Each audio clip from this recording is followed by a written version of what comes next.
Broken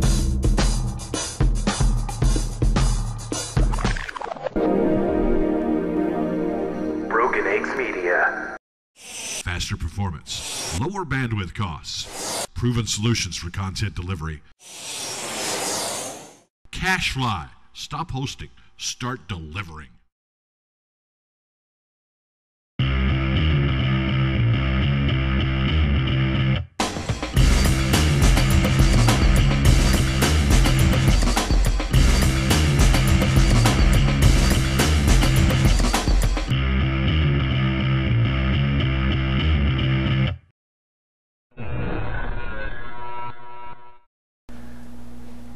Welcome to the Movie Guys podcast. We are the Movie Guys. I'm Scott. I'm Matt. And this is our show. Yes, indeed. Welcome back to week 11. Episode 11. A baker's dozen now, Matt. We're on a roll here. I'm excited. We're into the 11.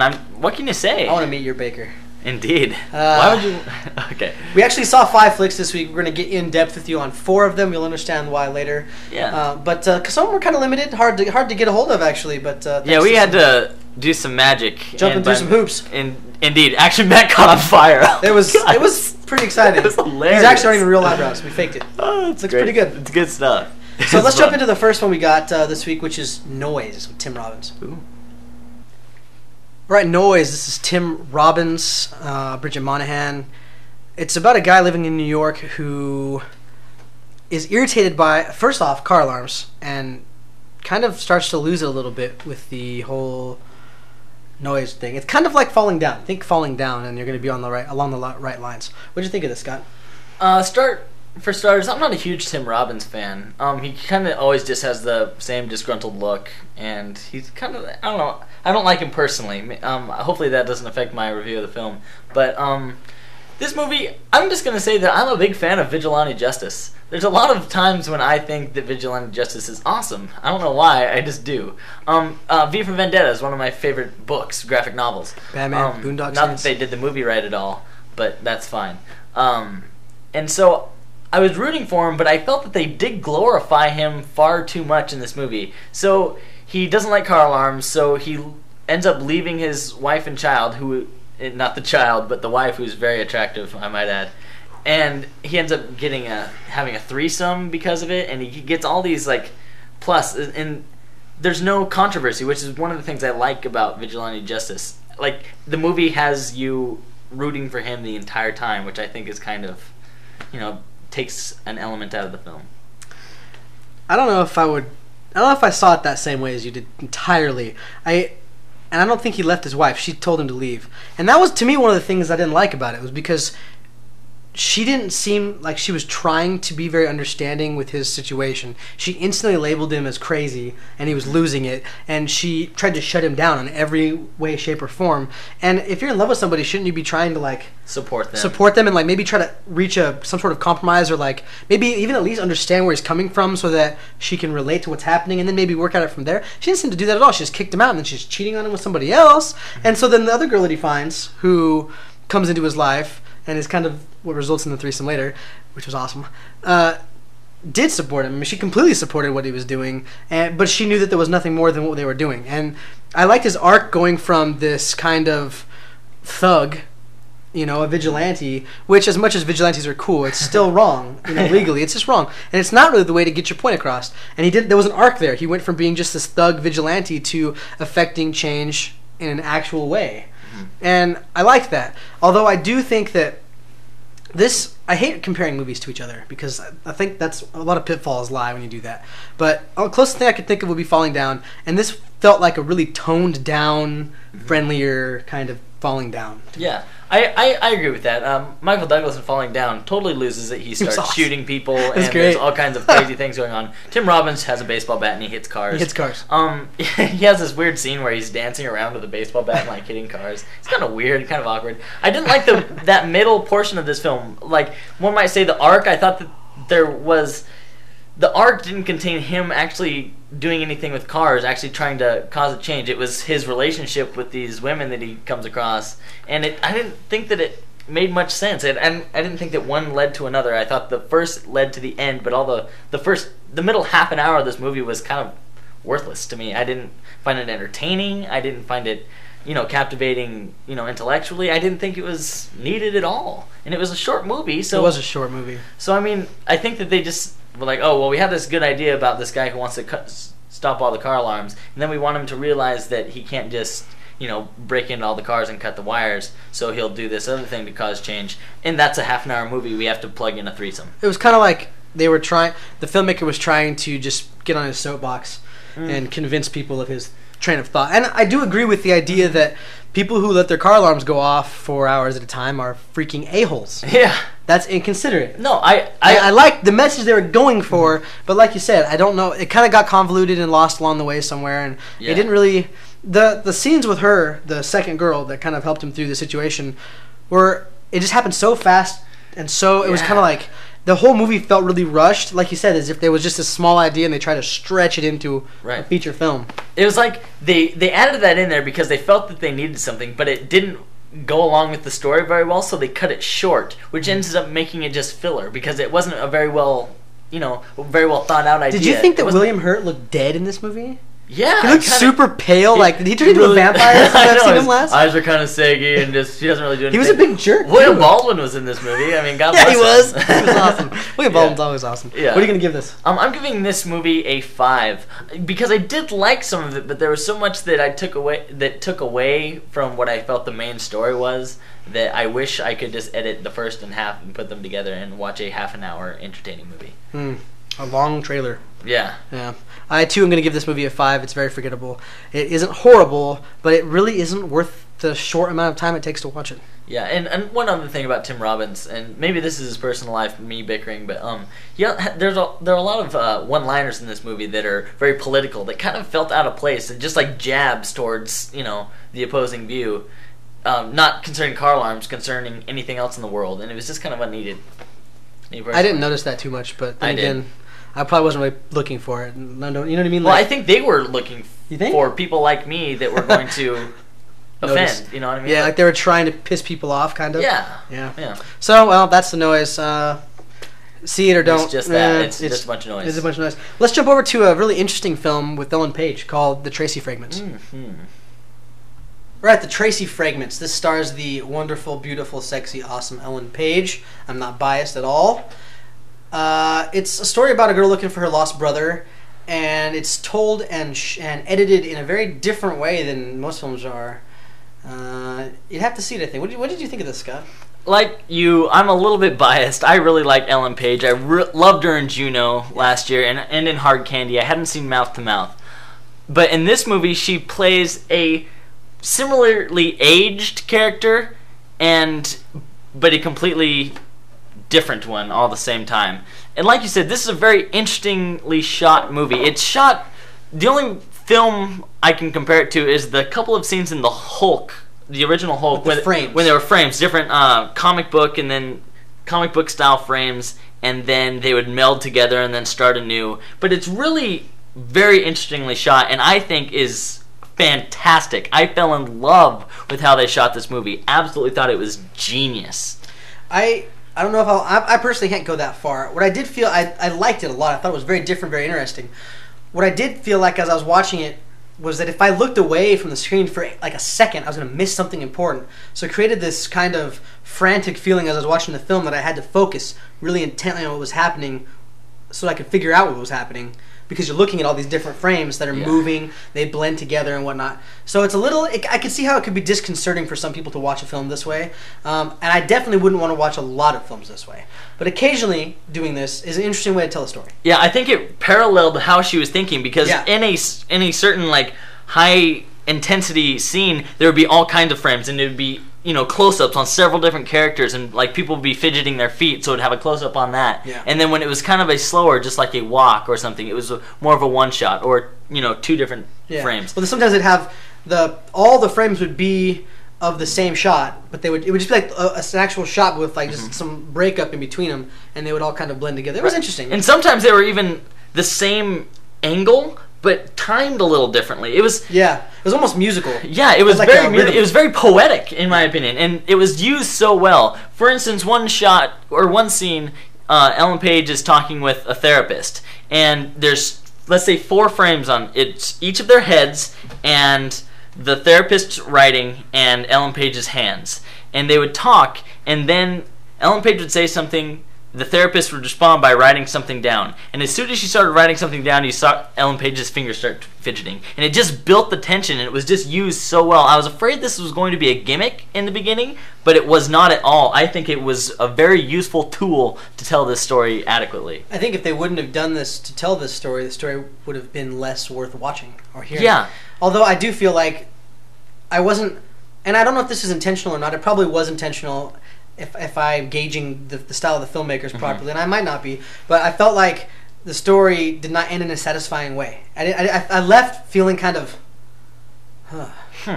I did and I didn't. I think that the style of filmmaking, in the end, they use the camera so well to portray how she's feeling. I think that it really did well in paralleling her thoughts and her, how she felt through the movie with how many frames there were. This is definitely a thinking film. Yeah, it was. It's kind of, you have to be in the right mood to watch something like this because it really is involved. I mean, you have to be very involved with what's happening for you to appreciate what's happening. Otherwise, you're going to be like, "What the hell am I watching?" Yeah. Now, this is sometimes called a. I've heard it called a comedy, or at least a dark comedy. I wouldn't say that really at all. There's a couple of funny things.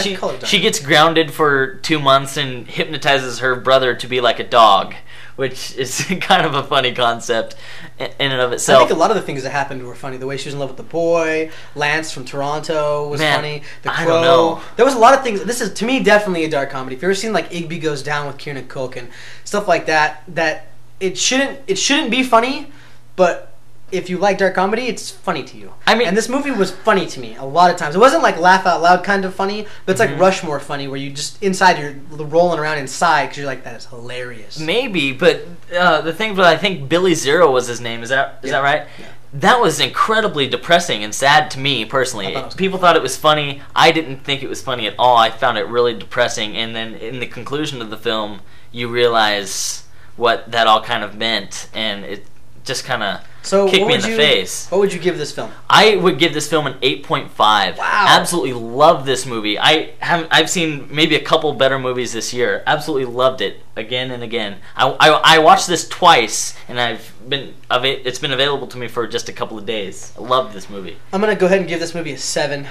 And the score reflects really highly on, one, Ellen Page's spectacular performance, because she's on screen like almost the entire 117 minutes. More time, usually she's in more than one frame. Yeah. So to me, technically, she was amazing, and then the way they shot it, edited, and delivered the story was spectacular. But I've seen a lot of other dark comedies and films kind of this nature that I liked a lot more than this one. So it's probably something I won't ever watch again. But I will admit that it probably, for me, would get better with multiple viewings. But I don't know if I have the interest enough to do that. So I'm going to go with the 6. Or 7. Sorry. What I love most about this is just the artistic way in which it was shot. Just really sucked me into the movie, and I was so enthralled during the whole thing. And like I said, I watched it twice. It's only 77 minutes long. It's pretty short. So it's not very long, so it has a rewatchability But it is factor. definitely involving. I mean, it's very, very involving with the viewer. So let's jump over to the big Kutcher Diaz rom-com, What Happens in Vegas. Alright, we have What Happens in Vegas. Ashton Kutcher and Cameron Diaz. They both end up in Vegas. They don't know each other before this, but they end up in Vegas through two kind of tragic situations. So they go there to party, and they do party pretty heavily, end up married. And which wouldn't necessarily be a problem the next day, aside from a little bit of trouble, until Ashton Kutcher's character wins $3 million in a slot machine with her quarter, and so she feels like she's entitled to it, of course, blah, blah, blah. Court orders them to stay together for 6 months, and he freezes the assets through that time, and, romantic comedy. Huh? Pretty much standard stuff. What do you think, Scott? Alright, so this is another romantic comedy with Cameron Diaz and Ashton Kutcher. They're the unlikely pair. They get together. Cameron Diaz is super unfun. She makes plans to make plans. And Ashton Kutcher's the playboy bachelor who sleeps around and drinks a lot of beer. So, obviously, they have that's a problem with their relationships in the past. And so, obviously, they're going to make some medium. She's going to become more fun-loving. He's going to become more organized. And so, formulaic rom-com, you know what's going to happen in the end. So, obviously, this relies on it being funny. this movie for me had a lot of trailer moments, and by that I mean a lot of moments that should have been funny in the movie were in the trailer, and it kind of ruined those jokes. This movie has been made before in Just Married, starring Ashton Kutcher and Brittany Murphy, and that was funnier than this. I don't find Cameron Diaz very funny or attractive, so she doesn't bring a lot to the table, and Ashton Kutcher is Ashton Kutcher again, and I like him, but still it doesn't really bring anything new to the table. We all know, if you've been watching the show, I'm not a huge fan of romantic comedies, simply because they're so formulaic and they're so cliche. They're always the same. And like Scott said, they rely on being funny. And when they're not funny, I get bored because I already know what's going to happen, and I don't want to watch the movie anymore. This one, still formulaic, still pretty cliche, but I hate me if you want, but I like Ashton Kutcher. I think he seems like a pretty cool guy, and I think he's kind of funny. So hate me if you want, but that's what I think. I used to love Cameron Diaz, but my love has kind of faded over time. I liked her in The Mask a lot, but since then I think she's kind of gone downhill. They didn't do anything new here. They didn't do anything super special here. And like Scott said, the trailer thing is a real big issue. I mean, more and more trailers seem to be ruining the most important moments of films because you already know how they're going to go. So, once again, it's a romantic comedy. I mean, and if they had done something extremely new or something different, it would have taken things to a whole other level. But they didn't do that. But I still liked it. Do tell what you thought it was funny, Matt. Enlighten me. I don't know how to explain this. I hate comedies because I can never really get my feelings across so that they make sense to anybody but me. I normally hate these kind of movies. I just really don't generally like them because of the fact that they're cliche and they're so predictable and all these things. But for some reason, for whatever reason, I actually enjoyed this movie. I did think that the jokes that they showed in the trailer were funny, but for Christ's sakes, they showed them in the trailer, so you know how they're gonna end. You know the punchline already, so it kind of just takes all the wind out of it. But I felt like this movie had a lot of heart. As far as being funny goes, there was one scene in particular that I was literally laughing out loud by myself in the theater, making a fool of myself. Ashton Kutcher decides that, if I make it appear as if she's beating me, I'll win the case. She'll have to forfeit the money and I'll get it. And he delivers this dialogue about how he... I'm supposed to arrange the towels. I know, and it's just a really funny scene. It's a very, very funny scene. We don't want to ruin it. And Cameron Diaz sits there straight through it too, which was we're not the trailer. Let's be clear. Yeah, Cameron Diaz in this movie, I just didn't like her at all. I didn't think she acted very well. I don't think she's very funny, and frankly, she is not attractive anymore. To me personally, I think she was all right in The Mask, but in this one, she's lost a lot of weight. She's kind of bony. Too skinny. Her skin isn't really toned. She's just not very attractive anymore, in my opinion. And some people think she's hot and she's wearing kind of like sexy clothes, but she doesn't have the body for it or the look. And especially when you have your character be this kind of stuck-up, pretentious bitch, for lack of a better term, at the beginning of the film, it makes it hard to like her, which you're not supposed to, and it's supposed to give you that transition so that later on you grow to like her because she actually becomes likable. But, I don't know. I can't believe I liked this movie as much as I did, but I'm not going to lie. I enjoyed it as I was watching it. I thought that there wasn't a lot of gratuitous stupid jokes, like the sight gag, combing the hair, kind of like just the stupid things that seem to be in a lot of these comedies. They didn't have any of that. And Rob Corddry, was that who that was? Yeah. Rob Corddry, he was just in Carol the Kumar too, and he was retarded in that movie, like too much, way too much. But I liked him in this one because he was still funny like Rob Corddry is, but it was toned down a little. I like that. There were a lot of the supporting characters that were all right in this movie that were kind of funny, like more than Cameron Diaz, for instance. But still, this movie didn't deliver enough laughs. It didn't have any lower humor, nothing was offensive in any way, but it didn't have enough funny parts for me to warrant a recommendation to go see this movie. Like I said, Just Married is a better Ashton Kutcher film. I haven't seen that one personally, so maybe I should watch that one instead. Perhaps. What are you going to give this, Scott? I'm giving this a 4.5, just below Forgettable, because I feel like it kind of wasted my time. I kind of was checking my watch about halfway through. Couldn't really get into it. Didn't think it was that funny. I'm actually going to give this a 6. I thought it was better than Forgettable. It isn't something I'd probably see again. But the one viewing was enjoyable, and I didn't feel like I was bored. I never did check my watch. I actually kind of had a good time with this film. Like, if you go in and don't expect anything more than what this is, I think you'll be okay. If you expect more than what this is, first of all, you're an idiot. But if you don't, I think you'll be okay. I'm gonna go with the 6. And you were saying that a lady behind you in the theater. Oh my goodness, this lady behind me. Bless her. She was probably in her late 40s. I would say her and her husband came. It was funnier than the movie because in fact, the first like joke of the film, she was like kicking the back of the chair next to me, like, oh my god! And I was just like, what the hell? And she was like, I'm so sorry. That was just so funny. And like, I swear, like 6 times through the film, she was like, this is the funniest movie. I love this movie. To her husband. And the best part was every time she'd kind of get like crazy about the film, her husband, his response was always like, yep.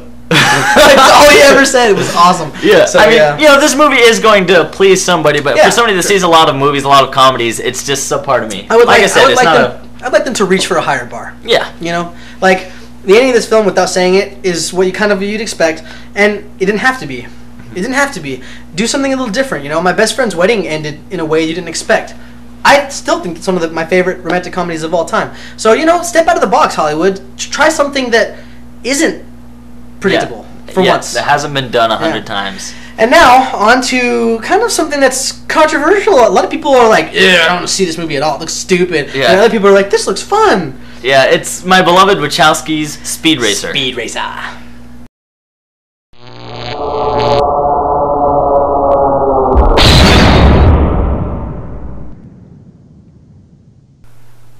All right, Speed Racer. Emile Hirsch, Christina Ricci, John Goodman, Matthew Fox. It's based off the old cartoon that we saw growing up as little kids. Wachowski brothers doing the visuals this time around, and it centers around Speed, who likes to race his car, the Mach, whatever, 5. And you know, it's Speed Racer. I mean, do we really need to explain Speed Racer to you? It's Speed Racer. Scott, what do you think of Speed Racer? Alright, the Wachowski Bros. Speed Racer. It's no secret to you who watch the show that The Matrix is some of my favorite films. The Wachowski brothers' other directorial phenomenon, and I was sold from the trailer of Speed Racer. It looked amazing. They were trying something new. I thought it was going to be great. I like Emile Hirsch, etc. And then some reviews for this movie started coming out, and they were very negative. I was very nervous. I thought, wait, why is everybody panning this movie? Is it not going to be as good as I thought? I was getting really, really kind of nervous because my beloved Wachowski bros, I had faith. And that was tested. So going into this, I was nervous, I'll say that. But when I left the theater, my faith was restored, and I had a smile on my face. I, like Scott, was also kind of sold by the trailer. I like the idea of something a little different. You know, this is a Japanese cartoon. It's not a serious story. I mean, that's a serious story, but I mean, it's not, you know, this isn't like Oscar-winning dramatic kind of material. It's a cartoon, and it's all CG, and so it looks like a cartoon still. I think that's a great idea. A lot of my friends hate the CG thing. They think it's overused. It probably is, but that doesn't mean that it's a bad medium. And the Wachowski brothers are awesome. I mean, they're great directors. They have an awesome, you know, vision that they bring to the screen. And so I was actually really looking forward to this. And like Scott, I heard a lot of bad press going into this film, and I was a little worried. But seeing it at IMAX, you know, I heard a lot of stuff about it being too much and too, like, incomprehensible and chaotic. What? Really? I didn't feel that way at all. I, too, left this theater with a big smile on my face. I didn't watch Speed Racer when I was a kid. I saw it on Cartoon Network every once in a while, but I never watched the show. I never saw the series. I was simply familiar with the term and image of Speed Racer. So I was looking for a standalone experience here, and I got it. I didn't know it was so centered around, you know, Speed Racer and the Racer family. I didn't realize that, but it was a really kind of touching story. It's a children's movie. It's not super in-depth. It's not going to win any Oscars for its complex script, but it's a feel-good movie. It's touching. It's about the feeling of family working together and sticking it out and having that special bond that only a family can have. And I really found that refreshing because they didn't try anything too difficult. But the acting was so good in this movie. Emile Hirsch and John Goodman and Susan Sarandon, Christina Ricci, Matthew Fox. Yeah. And they did such a good job that it made this seem maybe even more important than it was. Which I say lightly because it's not a complex, it wasn't as complex like I said, but it was still a very important message. and I feel that it's being underplayed by the critics. That it's important. It's just, it's been done a lot, but it shouldn't be looked down upon because this is also really well acted. Yeah, they don't sit there and pan every romantic comedy that comes out that has the exact same story as the previous one before it. Mm-hmm. I think the critics are going after this maybe on some sort of principle that they came up with, that because it's all CG and that's kind of like not in right now with the public, that they're gonna have to bash it. These people who are talking bad about it, I don't care who you're from, the Wall Street Journal, whoever you're from, these critics, they're full of it. They're so full of it, and they use all these big words about how bad it is. This is a fun movie. First of all, it's a Japanese cartoon, okay? The concept's ridiculous. Mm-hmm. It really is. Same with Transformers. And you can get mad at me, fanboys, if you want, but let's be honest. The concept of these robots from another planet, it's silly. It's just a silly concept. But we grew up with it, so we love it. Okay? Now, taking that from our childhood and then, porting it over to something we can appreciate today, that's tough to do. And let's be honest, I've said this before, the Transformers script was garbage. The movie was fun. I loved the movie. It was a lot of fun. It wasn't spot on to the original stuff. They kind of took some liberties, but it was fun. It kept kind of the spirit of it. This movie, Speed Racer, this actually feels like the cartoon in a lot of ways. They kind of kept the camp without... this movie was never tried to be anything that it wasn't. It stayed with what it was. And the CG thing's awesome because it's a cartoon, for Christ's sakes. Now, it also has a PG rating. And I was kind of like, I hope they don't have any two jokes that are only accessible from the kids. Yeah. And that's another complaint about this movie from the other critics, that they're saying that nobody over 10 years old would enjoy this movie. And I was a little bit scared. I was afraid there was going to be too many monkey... Stuck up a little. too many monkey jokes, and, the whole John Goodman spinning the guy around his head. But the Nanja. Some of these were actually really funny. They were really well done. They weren't overused. And... the kids in the audience had a good time, and we laughed as well because it was funny. It was a lighthearted, feel-good family comedy. Yeah, it was. I think 2 points I have to make that I think are really, really important. One, and Scott touched on the acting earlier. The acting, Emil Hirsch, John Goodman, all these people, was so incredibly good, and they're working with a lot of CG, a lot of blue screen. There's nothing there that they're acting against, but they made everything so believable. Granted, the racing isn't believable in itself because it's way off the beaten track. There's no physics involved. Yeah, not at all. But I never felt like the actors weren't where I saw them. It looked like they were in this world, and they really acted perfectly in this world. That's the one thing. The second thing that I think is really awesome, and it links to the Wachowski brothers, who we're both huge fans of, the climactic scene of the film, the climax, in my opinion, was edited, and the shots they chose to use and put together, and the music was so well done that the climax was just spectacular. It was so good. Technically, this movie is absolutely breathtaking. Yeah, it really was. Some say it's too chaotic. We saw it in IMAX, so if it's 60 feet by 80 feet, it's huge. Exactly. So if it's going to be chaotic, it's going to be chaotic when that's all you see. And I didn't feel that it was that bad. It was in the moment. Speed Racer's going, 800 miles an hour. He's going all kinds of. He's a speed racer. He's going fast. He's going fast. So it kind of puts you in the movie, it was intense, it was cool, you didn't know all what was going on, you just knew the Speed Racer was going to make it, and it feels good, there's good music, there's some good action scenes. I haven't seen this good of hand-to-hand combat since the Matrix film. The fighting was really solid. God bless you, Wachowski, bro. And I also want to say, I'm not a huge fan of Matthew Fox. I don't hate the guy, but I can't watch Lost because of him. I wouldn't go that far. I like Lost. Me personally. But I'm not a big fan of his character on Lost. But he kind of always seems the same whenever I see him. He was kind of the same vantage point. But I actually really liked him in this movie, Racer X. He was really good in this. It really shows that the Wachowski bros can direct with style, using technology well. They can direct actors, which is really important in telling a story. Like I said, this is a very simple story. It's, every story that's ever been told about being close with your family. But they direct and fighting against a oppressive power that's way too big to overcome. Exactly. It's the little man, fighting. It's like the David and Goliath story, and it's a classic story. Right. It's told well, and it's told so well because the direction is so good. It's so stylized. You're so immersed in the film. It looks beautiful, and I can't even express this enough. The acting was so good. It was really good. I did not think. I thought it was good. My biggest expectation for this film going in was that it would be fun to watch. That it would be cool to see. The colors and all the CG and stuff would be interesting. I was blown away. I actually ended up really enjoying this film. What are you going to give this? I'm giving this another 8.5 for this week. Just absolutely love this movie. It doesn't quite get a 9, even though it's very close for me. It's just that this movie is kind of long. While it did seem kind of short, it doesn't have a whole lot of rewatchability for me, but I might eat my words and see this movie 10 more times.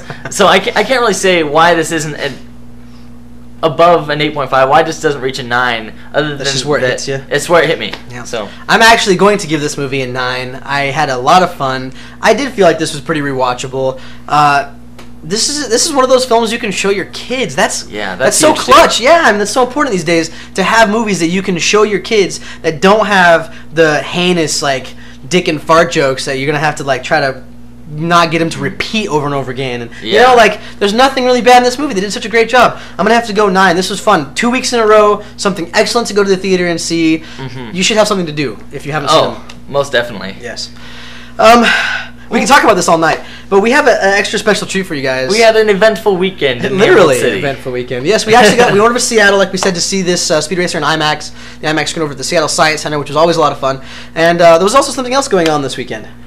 The Emerald City Comicon. The Emerald City Comicon. 2008. Yes, we actually got a chance to go mosey around that and talk to some people. So here's a look at the 2008 Emerald City Comicon. Matt and Scott here at the Emerald City. The city of emeraldness. Indeed. We're off to see the wizard! The Wonder Wizard of Comic-Con. That's right. We are heading towards Comic-Con now as we speak. We may have to hoof it. We're not sure yet. Yeah. I might take the train. We might just hoof it. Look at my hooves! My hooves! So that's a beautiful Space Needle of Seattle behind us, and we are now headed to Comic-Con. We will see you there shortly.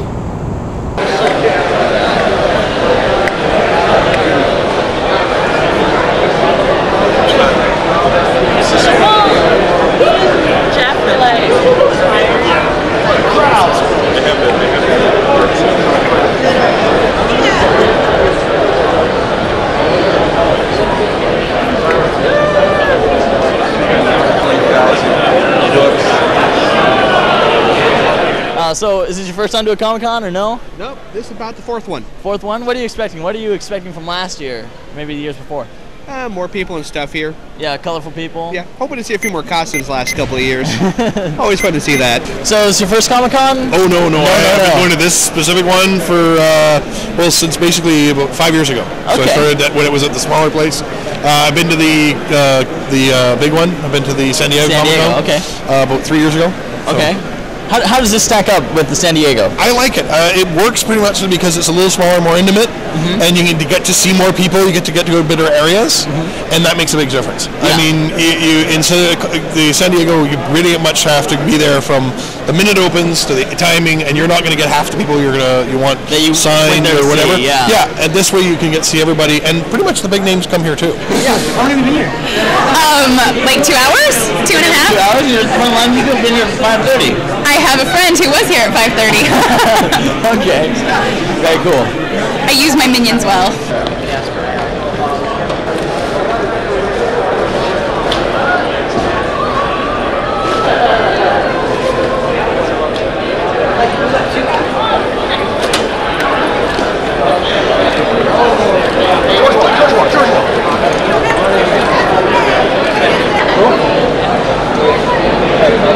Really? While I do about one of these national appearances a month, some big con, at least once a week I go to an elementary school, a church group, or a Boy Scout, Girl Scout kind of meeting, and I give a similar spill that I would give as a police officer, but I give it dressed as a superhero, and I get a lot more attention for it. Yeah, and basically my spill that I talk to these kids, and I've spoken to over 1,500 kids so far since the end of the show, is how to be a hero in your community. Yeah. And if being the diffuser and if Stan Lee in the show can help me get out that message to young people, being a hero in your community, how's that going to be a bad thing? Now you talk about how going from 2D to flash animation to 3D, all these things. How has that affected you as an artist, adapting to these technologies? You know, for me, I still like doing the old-fashioned pen and ink stuff. I mean, you know, or pencil and ink. So when I'm doing comic books, you know, like I do some penciling on my own. I'm more famous for being an inker, so I am inking stuff, you know, for graphic novel companies, more independents. I still do some stuff for Dark Horse and an occasional project for Marvel, but I do a lot of teaching. So you know, what happened is I had to expand my knowledge of computer stuff. It's true. So I'm actually having more fun now than I ever did in comics because I do a little bit of comics. I do teaching with, high school kids. I get to help direct their 20 films. I still get invited to shows. I do a lot of commission work. My website has been very successful, and it's kind of like, it's a better life. Very shiny. Cobra Viper. Yeah. Have you seen any good movies lately? Iron Man? Iron Man? Yeah. So who would win in a fight? Iron Man or Cobra Commander? Iron Man. I hate to say it, but our commander's a wuss. All right, Matt here. Who am I talking to? My name's Tommy. Tommy, nice to meet you, Tommy. This is you said this is your first time at Comic-Con? Yeah. First time at Comic-Con. Us too. Right on. I see you have something in your hand there. What is that? I got a new Dark Knight poster. Looks like it might be okay of a movie. I'll check it out. Okay, we are here with the beautiful Suicide Girls. I have one more very important question for you. Have you seen any good movies lately? Actually, no. I hear Iron Man is really, really good.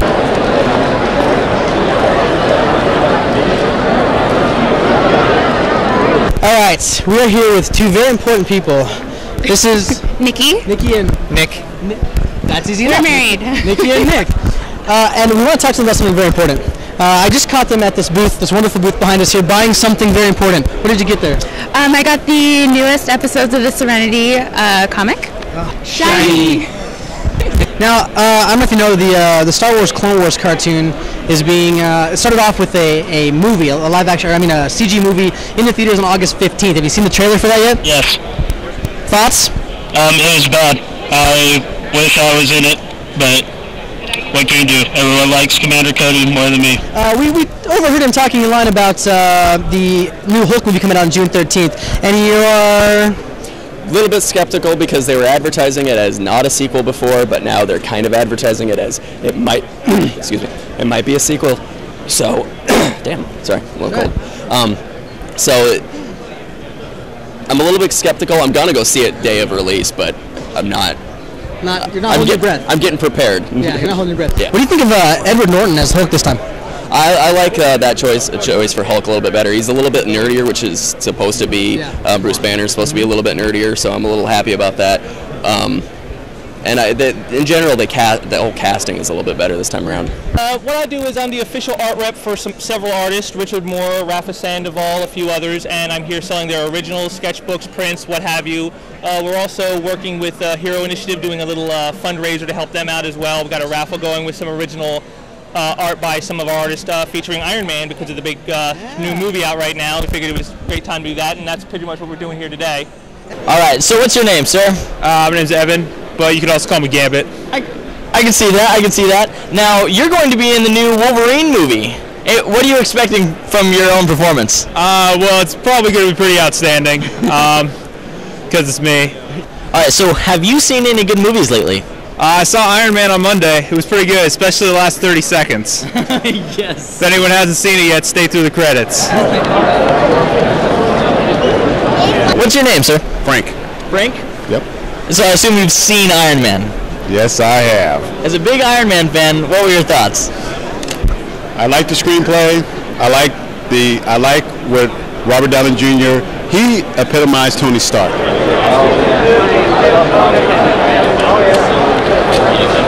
Okay, we're actually in line real quick for an artist named Clayton Crane. I grew up with him. He actually grew up like 2 doors down from me in Moxie, Washington, little nowhere town.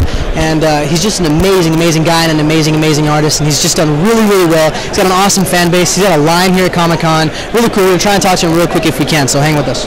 So here we are with Clayton Crane. Known this guy for a little while, and he hasn't changed a bit. Lived 2 houses down from Yeah, yeah. Things are looking good here. I love the art. It's good. How many Comic-Cons is this for you now? This one I think is our 4th here. Our 4th at Emerald, or 5th, or wait. I don't know. There's so many he can't remember anymore how many there are. I do about 3 a year. 3 a year? Yeah. So working hard, I see. I haven't seen you for a couple years, but looks like you're churning out the work. And you're still doing all the computer stuff, right? Yeah, it's all computer. The only time I draw traditionally is at a convention. It's the only time you'll get anything real. Yeah. You know, because computers aren't real. So. And this is a lot of people doing this, or is this still kind of a smaller thing? I think it's getting bigger. I mean, if you look at magazines such as Image FX, you just see that it's all over the place, and it's in comic books, I think it's really being inundated. It's just like I see it. Like almost every cover is digital now. I mean, it seems so. It's crazy. I've asked you a really important question for the show. Have you seen any good movies lately? I just saw Iron Man. What'd you think of it? Excellent. They did a I good would job? say it was. Yeah. I mean, being Robert Downey Jr. I mean, I'd go see a Robert Downey Jr. movie anyway. I agree. I mean, yeah, so I agree. And this is even better. yeah.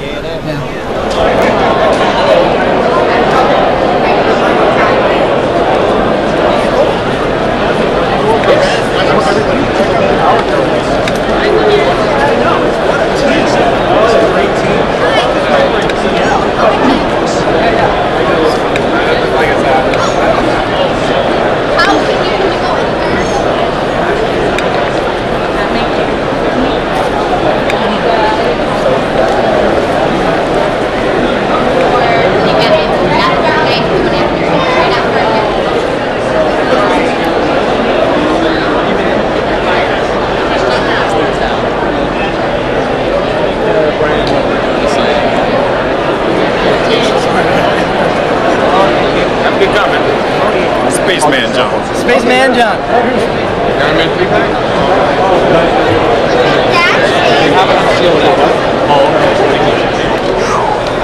Guarding the sabers.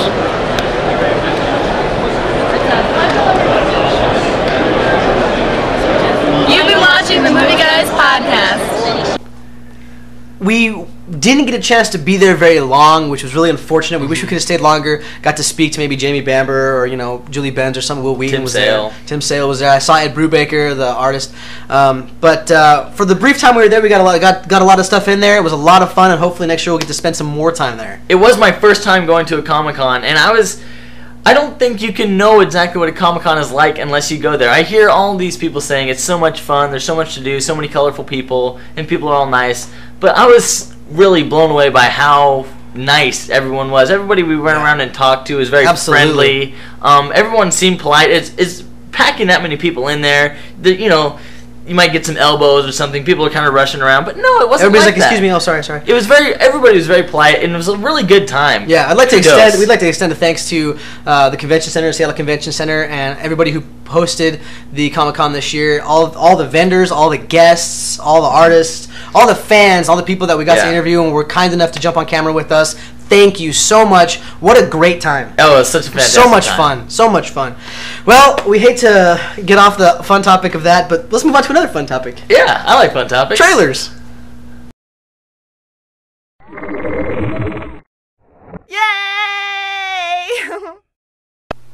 Okay, so this week we don't quite have 5 trailers for you. I know. Yeah, we're letting you down. We suck. Let's does. just say it. We got 4. We're going to talk about 2 and show you 2. We're going to talk about first. What are we going to talk about first? We're going to talk first about Twilight. Twilight? Okay. Yeah, why not? I almost said the other one. No. Okay, sorry. First is Twilight. This is based on the best-selling book. Yes. It stars Cedric Diggory and the girl from... It stars Cedric Diggory and the girl from... I don't know what. I think Panic Room, if I'm not mistaken. This is the book. Yes. This is the actual. This isn't something we CG'd in.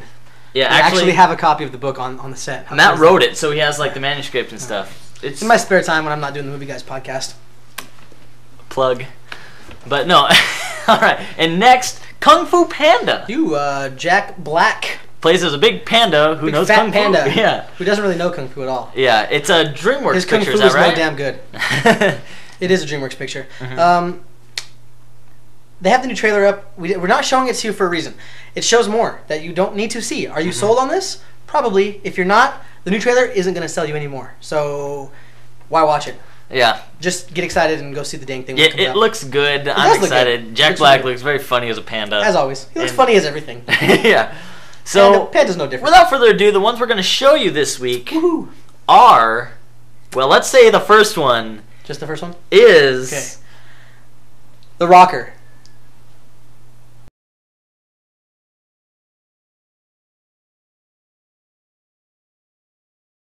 Matt's in a band, playing the prom. Which is the only way he'd ever get to go. I swear, if you don't stop annoying me, I'm gonna shave your head in your sleep. I'd still be the pretty child. kind of got suspended from school, and I can't play prom. Let's start looking for a new drummer. I could ask my uncle. 20 years ago, he was an original member of the hottest band in the world.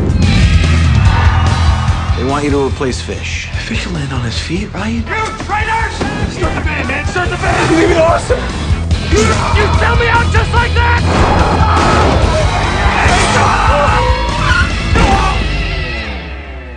Hey, Uncle Rob. No, I will not buy beer for you and your friends, nor will I rent you my password to porn sites. I was just wondering if you'd play the drums with us. You know, just for one night. This gig is the closest I'm ever gonna get to ladies. You're looking to score. I can respect that. We're on in 5 minutes. We're headlining. We shouldn't be going on until at least 11. It's the prom. It's over at 11.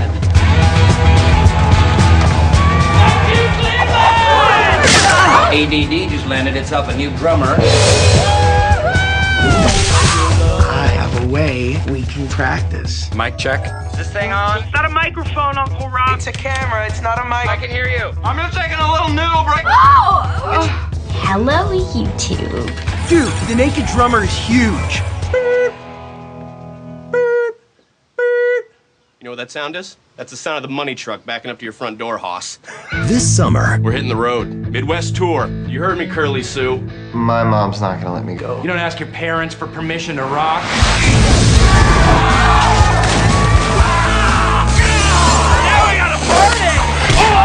Yeah, I don't know, I guess for me it's always been more about the music. Oh, music definitely plays an important part. He's sloppy, and he's stupid, and he's full of life. 20th Century Fox presents a comedy for the rock star. In All of Us. Hi. Let the games begin. The Rocker. Did you just sneeze on my face? No, that wasn't me.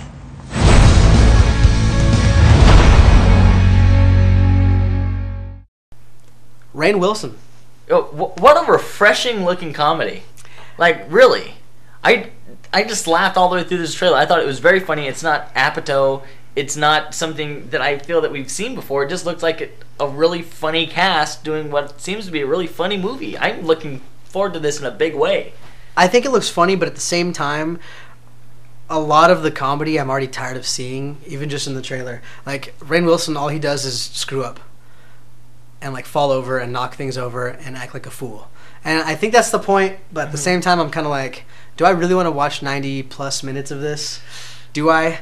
I don't know. I'm honestly not sure. I'll see it obviously, but I just right now I'm gonna hold my excitement in check and just kind of wait and see what happens. I don't know. I just thought this looked really funny. I'm a big fan of him. Of Wilson, is it? Rainn Wilson, yeah. He's Rainn in Wilson. The Office, the American version of The Yeah, Office. and then the bigger kid who was the sidekick in the movie 21. He was working on the science project in that movie. He's the Jonah Hill-ish looking. Yeah, the Jewish kind of Jonah Hill looking guy. The Jewish, fat, curly-haired, funny man. Yeah, exactly. They have nothing in common. No, I think he looks really funny. I'm happy to see him because I really liked him in 21, and that was the first time I think I'd seen him. One of the only things we liked about 21, in fact. Yeah, exactly, because it wasn't in the trailer. But no, I'm looking forward to this, so that's my money. Well, we'll be getting back to you with that as it comes out soon, and we will let you know what we thought of it when we see it. On to the next trailer, August 15th. Here it comes. Here's the first big trailer for Star Wars Clone Wars.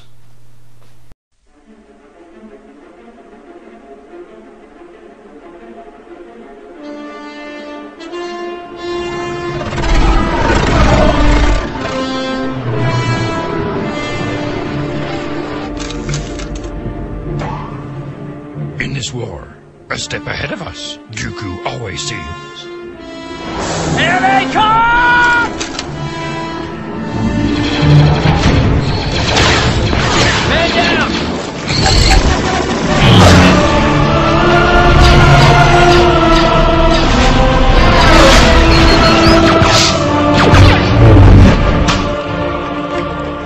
They're right on top of us.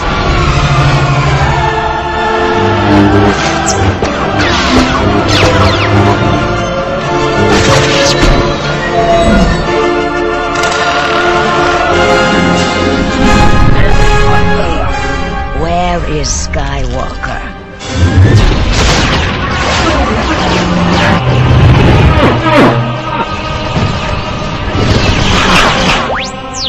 They're mine.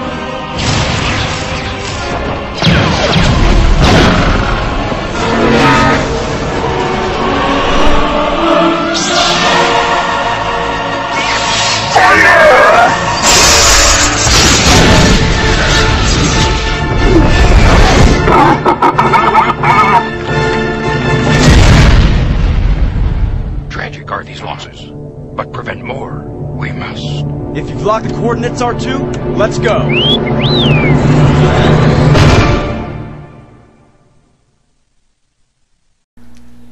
Okay, I don't know if you know this. You probably should if you don't, but you're about to if you don't. Does that make any sense? I love Star Wars. I'm a big Star Wars nerd. Well, I'm not really very big. I'm kind of a little Star Wars nerd, but I love Star Wars a lot. Star Wars is the most shiny thing in the galaxy. Yours, theirs, ours, whoever's.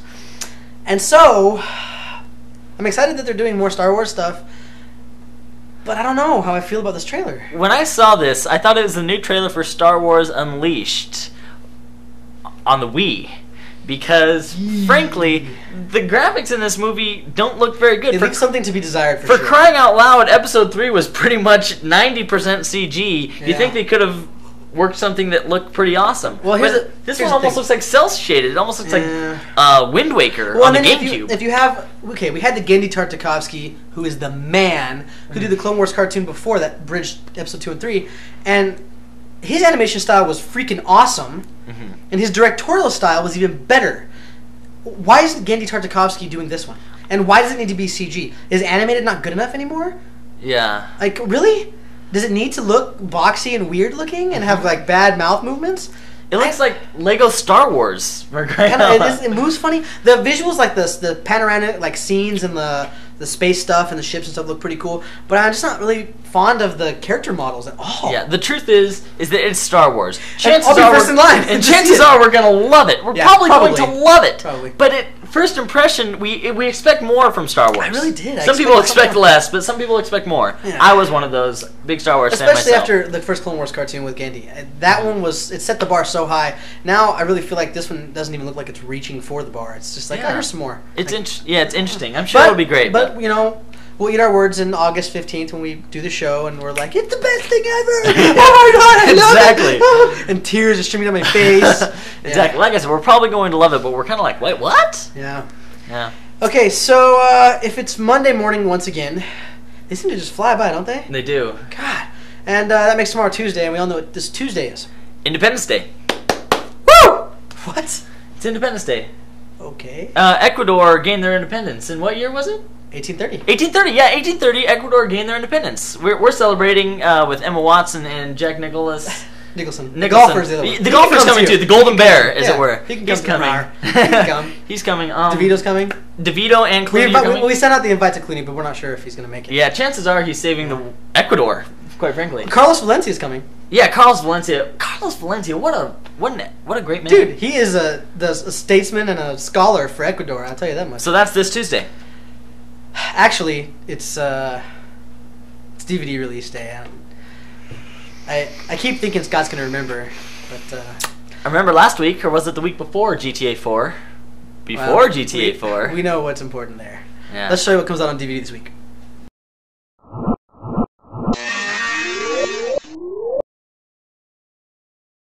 This week in DVDs, we have the Denzel in The Great Debaters. The Great Waste of Time. This was produced by Oprah, I believe. Yeah, and Denzel directed, has Forrest Whitaker in it. I believe I read somewhere or heard somewhere a comment about this movie, and the comment was that the movie looked like a made-for-TV. Like he has no directorial style at all. It looked like Remember the Titans, except it's not football, it's or debate. Good at all. Yeah, it's I don't know. Maybe if you like that kind of movie, then maybe you like this. Maybe. Yeah. I like Denzel. So maybe. We also have Untraceable, which is unrealistic, and just I can't even get involved in the crazy hacker he's like the best hacker in the world because even like the top FBI government hacker guys can't stop him, and he's a killer. Yeah, and keep in mind he can't like control just computers and things like that. And he controls a computer. He controls electricity. It seems like he just anything that's metal he can. It's Magneto. Bend to his will. I'm gonna spoil it for you. It's Magneto. Exactly. But a hacker Magneto. It's an alternate universe. You have to see it. It's complex. We also had Mad Money with the Queen. Yeah, Queen Latifah and Tom Cruise's wife. Yeah, and the other lady. What's her name? The girl in Because I Said So, I think. Girl. Yeah. We're drawing a blank. I'm drawing it. Here it is, blank. Blank. But, no, this looked like it could have been a kind of fun time for the ladies. We're not going to lie, we didn't see it. Yeah. Sorry. Matt. I know you were waiting for us to talk about it, but you just dropped the ball on that one. We also have Youth Without Youth. This is about old people without youth but it's called Youth Without Youth. Maybe it's referring to their young souls. Or their old wrinkly skin. I'm not really sure. We didn't see this one either. We're failures. But we did see the French horror extravaganza Frontiers, which came out limited release this week in theaters as well. And now on DVD. Yes. How convenient. Exactly. This was in the same vein as Saw and Hostel. It was also rated NC-17, so be warned, it is fairly brutal. Except there's not really a story to it other than there's these people that... It's violent. Escape a police riot of some sort, and then there's neo-Nazis. Then get taken in by Nazis and killed. Yeah, who do bad things. Yeah, it's kind of odd. If you like French films, I like French and all kinds of blood and French fries, but French films depends on who's doing it. District B13 was fun. That's true. You're right. Yeah, that's true. You're right. Yeah, we also have the highlight of the week. Yeah. We looked for this when we were at Comic-Con and some DVDs, and we couldn't find it. I think they probably had already sold out. Yeah, I'm surprised. We wanted to try and catch this one in IMAX too, but I don't know if it showed in IMAX. I don't know. Mustard Pancakes Dancing Princess. It sounds like they just picked 4 words out of the dictionary. Randomly. All right, here's the title, folks. Exactly. Which is a pure stroke of genius. I agree. As far as I'm We're going to concerned. start doing that with the show titles. We don't do that already. Yeah. I swear. Exactly. They mean something. Yeah. And something near and dear to everybody. We have news. And rumors.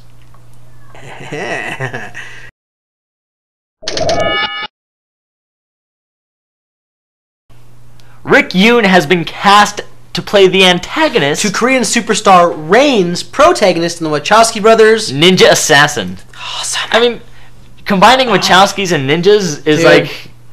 That's like combining... peanut butter and jelly. Yeah. Peanut butter and chocolate. Except if peanut butter and jelly could kick your peanut ass. Peanut butter and chocolate and Olivia Munn. Exactly. Did I go too far? I love you, Olivia. Rick Yoon was actually set to play Jen in the new Street Fighter flick. But now he's not. Now here's something that's pretty dumb. The new Terminator film will be rated PG-13. It's Terminator! I don't get it. As I said, dumb. Adam McKay has confirmed it. He is working with Will Ferrell on a sequel to Anchorman. Scotch. I actually am one of the few people who haven't seen that movie. Oh, you shut your whore mouth. Sorry. Anchorman is so funny. I love that movie. So apparently, this makes me sad. Apparently, the third and final installment of Batman that Chris Nolan will be handling will be Joker-free. Completely no Joker. I understand why he's doing that. I do, but it still makes me sad. The movie guys are not pleased. We're not pleased. As long as he doesn't kill Joker off in this one, a la Tim Burton. Indeed. And another piece of stupid news. You might want to sit down for this one. This is an abomination. Not the cool kind of Tim Roth abomination, but an abomination in the true sense. S. Darko. A sequel to Donnie Darko. Yeah. A freaking sequel. To Donnie Darko. At this point, Richard Kelly is claiming he's not involved in any way, shape, or form. Imagine that. Yeah, I could see where you'd want to be attached in that. But. Okay, now finally some good news. Yes. Do you like good news? I like good news. We're actually getting a surprise for Christmas this year. Frank Miller's directorial debut, The Spirit. It's been moved up. We're always telling you movies being pushed back. Exactly. The Spirit has been moved up to December 25th of this year. All right, check out these new pics of G.I. Joe. Yo, Joe! These are awesome. Oh, they look great. They're sexy. Hot, sexy, studly. Channing Tatum pole? Sexy. What a stud. What a stud. Well, let's stop right there. These look really cool. I'm excited for this. Yes. Like a week or so ago, we mentioned that Jonah Hill, the curly-haired Jewish fat funny man who I don't think is funny, might be in Transformers 2. But nope. Nope. He's not. Debunked. Just like Debunked. All other Transformers 2 news, it's completely false. Yay. Why even talk about Transformers 2 anymore? They're probably going to release a trailer the day before it comes out, and it's going to be something completely different. It'll be a Rickroll. Yeah, exactly. Exactly. And I'm never going to give it up. We forgot to mention the other news about Frank Miller. Yeah, his project after The Spirit, I'm excited for this one. Frank Miller, the awesome Frank Miller, is going to do a Buck Rogers movie. Let the campiness ensue. Meaty. I'm stoked. Gore Verbinski, the Pirates director, will be helming a BioShock film. This was this game got so many awards. Oh yeah, it was so dark and moody and just I think Gore Verbinski's an excellent choice. I think it lends itself to cinematic. Yeah, it does. Creepiness. The game was very cinematic to begin with, so this is a great idea. Hopefully he pulls it off. Yeah, indeed. We mentioned before that Lindsay Lohan was going to be in that upcoming Charles Manson film. But now she's not. She got dropped. Just like a bad habit. One of her many bad habits Apparently she should probably drop.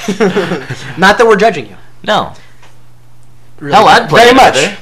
Apparently the producers were having a hard time getting anybody to star alongside of her. Yeah, like I said, I would star along top of her.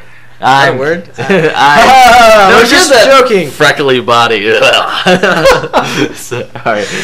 Well, anyway, that's not surprising. This is also not surprising to any of us who've seen Iron Man already. It made $200 million like the first wow. Yeah.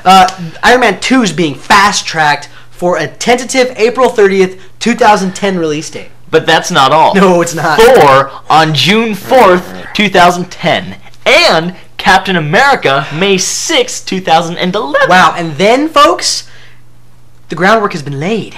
And that means the Avengers. I'm saying July 2011 for the Avengers. Wow, Marvel. Thanks for hitting a home run with this one. Like, out of the park. Back-to-back jacks. I'm so excited to see who they cast as Thor and Captain America. They've been tentatively talking. It's early still, but they tentatively talked McConaughey for Captain America, which... Well, even so, if you get Robert Downey Jr., Edward Norton, and 2 other lead actors to play in a superhero comic book movie. Can you imagine? Oh my cow. Epic. That would be absolutely amazing. It's like they had this planned out from the beginning. Yeah, it seems like maybe they had a little crystal ball and they're like, that's a snow globe. Well, you know, you can shake the 8-ball. That's a magic crystal. Plastic. Shut up. All right. We mentioned him last week, but damn it, Uwe Boll. You're so worth mentioning. Watch this. Hi, here's Uwe Boll, and you see my outfit, so you know what's coming up now, basically. Tja, Michael Bay responded to my note about him in a very insulting way for me. He said that he doesn't care about me, and this was very insulting because I care about him. And I think that with the money he has for his movies, he sucks big time. And I think it's time to meet in the ring, actually. So it's my message to Michael Bay. Michael, in between your pool parties in LA, you know, or your casting sessions with the strippers, you should start training now. And I'm sure you look good, you look thin. I saw you in the Hollywood Film Festival. I think you're a fit guy and you do like private Muay Thai, karate, bullshit Asia, bullshit crap fighting stuff in LA where you think you're super cool that you do that with your $500 trainer every day. So let's meet in the ring in September or October, pay-per-view, Mandalay Bay, Las Vegas, 12 round of boxing, Ball against Bay. It's also independent filmmaking against the studio system. And I think at this day in the Mandalay Bay in Las Vegas, we will clear it up. Who is not only the better director, who is also able to fight more for that what he wants. Okay, Michael, if you hear that message, I expect that your people contacting me and it will be all arranged. We even make money with it. And so let's go for it. Ball against Bay. It's on. Well, folks, friends, family, lovers, of which there are so few, we've reached the end yet again. It is end of episode 11. That's right. 2 1s there. 2 1s. Yes. God bless the number 11. Oh. Make sure you come back next week. Next week on the Movie Guys podcast. I don't understand. Why? See, it's burning me to hold on to this. I know this is something I gotta do, but that don't mean I want to. What I'm trying to say is that I think that you should let it burn. When the feeling ain't the same in your body, don't want you. But you know that I let it go, cause the party ain't jumping like it used to. Oh no, even though that's my groove, let it burn. Let it burn. Ooh, gotta let it burn. But you hate the thought of being with someone else, but you know that it's over.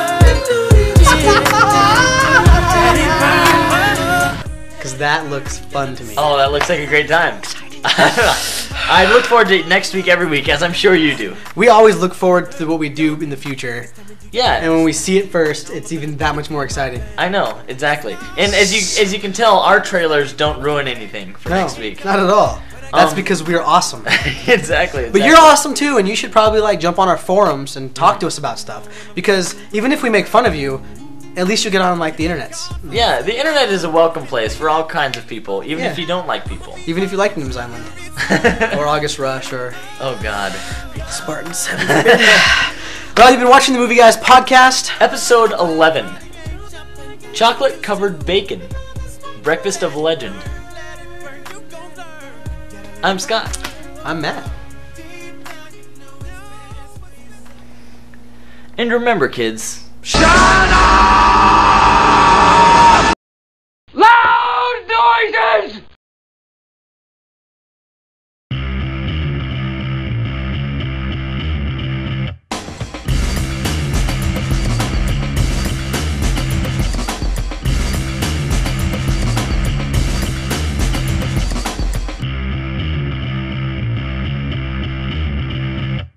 Spaceman John. Spaceman John.